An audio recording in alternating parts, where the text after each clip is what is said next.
6 de la mañana, 28 minutos, voy a la ciudad de Cali. Andrés Muñoz. Desde los 99.5 FM Clean Latino en Cali. Entonces, señor Ventasgal, esto no va a terminar nunca. Si la posición del pueblo israelita es esa precisamente, y así como usted lo dice, el antisemitismo pues obviamente será recordado, lógico también el genocidio que se provocó en Gaza con más de 40.000 muertos, sin contar la cantidad de niños y mujeres, ¿no? O sea, esto es de lado y lado también. Es decir que esto va a ser un tema de nunca acabar, señor Ventasgal. Varias cosas. La primera es que debido a que el conflicto es religioso, y es un conflicto religioso porque el radicalismo islámico, en este caso Hamás, Hezbollah, no reconoce que los derechos de judíos o de cristianos a tener una tierra independiente. Entonces los argumentos de Hamás son argumentos religiosos. Lo que pasa es que en América Latina estamos tan acostumbrados a analizar los conflictos como si fuesen conflictos territoriales, materialistas, que los conflictos los consideramos conflictos por tierras.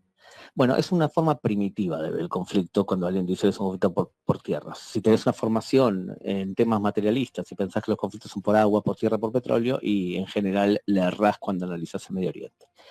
Debido a que es un conflicto religioso, va a ser difícil de solucionar a corto plazo porque requerís una reforma dentro de la propia religión. Y lo podemos ver, por ejemplo, si tú eres cristiano. Si tú eres una persona cristiana, católica, en la Edad Media recibías un tipo de educación que no es la misma que la que recibís hoy, porque el cristiano católico se reformó y reformuló sus primicias. ¿O es que acaso un católico hoy de Colombia sale a conquistar África para imponer la cruz? No es así. Eso por un lado. Y por otro lado, debido a que tengo formación legal, yo sería muy cuidadoso al utilizar la palabra genocidio. Está bien para una charlita de café, para un programa televisivo, cuando periodistas hablan de forma poco responsable sobre un tema que quizás desconocen o se dejan llevar por información. El genocidio se mide de forma muy clara.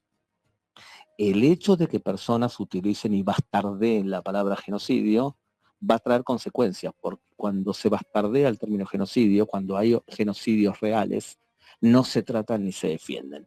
Porque en este momento, mientras nosotros hablamos sobre el posible genocidio de la Franja de Gaza, hay genocidios seguros que nadie le presta atención, en Bangladesh, en Yemen, en Sudán, los cristianos en Nigeria.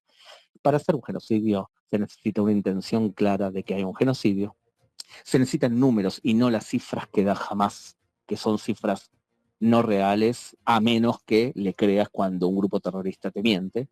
Y por último, no podés crear las condiciones para que haya un genocidio. O sea, si yo lo que hago es encerrar a toda una población y no les doy agua, entonces se va a producir un genocidio, cosa que no ocurre en la Franja de Gaza. Entonces, yo creo que hay que ver si dentro de unos años todos los comunicadores y todos los periodistas que dijeron de forma liviana que esto es un genocidio van a tener las agallas de decir, yo, periodista, repetí lo que me decía Hamás y me transformé en un borrego. Hay que ver si los periodistas van a tener las agallas para poder decir eso después que esta guerra termine.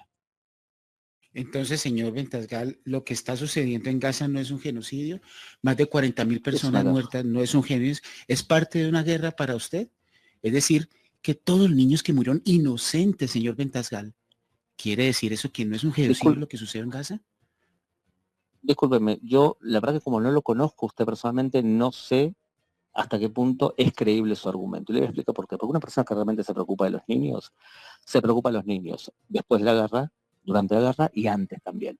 Cuando yo escucho a periodistas diciendo que se quejan de la educación al odio y al martirio que sufrieron los niños palestinos, que el dinero fue utilizado para hacer túneles y no para darle educación, y que se los adoctrinaba en ciertas premisas, cuando una persona protestó antes y protestó después, esa persona es una persona honesta. El resto es postureo. Entonces, las cifras que estás diciendo no las sabes. Las estás repitiendo lo que te dijo Hamás. Yo te puedo decir que estudié el tema y que trabajé con Hamás, que no sabemos cuál es la cifra de muertos real. Yo supongo que es alrededor de 60.000 muertos, de los cuales, si se mantiene la cifra real de los últimos combates entre Israel y Hamás, y es la cifra de un ratio de 1. Significa cuando se mide la guerra, se mide cuántos civiles murieron frente a cuántos militares murieron. En una guerra como Afganistán murió 9-1, en Irak 4-1, significa que siempre mueren más civiles. En las guerras entre Israel y Hamás, el ratio fue 1, un militar por un civil. Si ahora el ratio no es 1, sino que es 1,5, 2, significa que de toda la cifra que te acabo de decir yo, de 60.000, más o menos es mitad civil y mitad militar. Eso que te acabo de decir ahora, que es la cifra que más o menos supongo que va a haber, no es un genocidio, es una guerra. Y cuando hablamos de genocidio, tenés que ver también que Hamas utiliza adrede escudos humanos para que periodistas en el mundo repitan que es un genocidio con la esperanza que Israel detenga la guerra. Te vuelvo a repetir, tú me estás diciendo que esto es genocidio. Mi pregunta es, cuando se sepan las cifras reales, que probablemente sean muy cercanas a lo que yo te acabo de decir ahora, porque estudio y me especializo en el tema, ¿vas a tener las agallas de decirle a tu audiencia que repetiste una información falsa?